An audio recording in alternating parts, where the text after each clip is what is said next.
galing tayo nagsimba ng Chong Lili sa simbahan ng Katolik.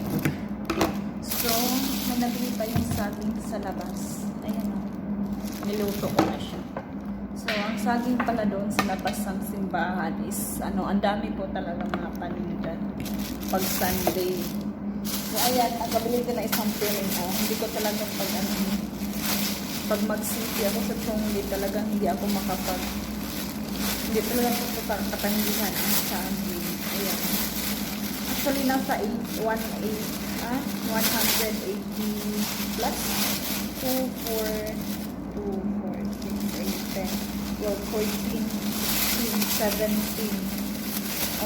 17 sa peraso and then nasa sa 184 or 180. So, right now, kumakain tayo ng saging.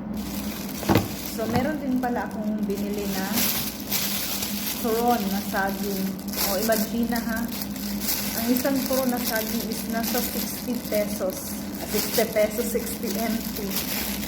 So, 60 po ito. Isang buo lang po ito na saging. I don't know kung sa loob ay isang buo or hati. Kasi minsan, may ginagawa kasi nila, hinati nila. Tapos, isang kalahati lang nilagay nila sa loob. Tapos, the rest nun is lumpia wrapper na. So, i-try natin.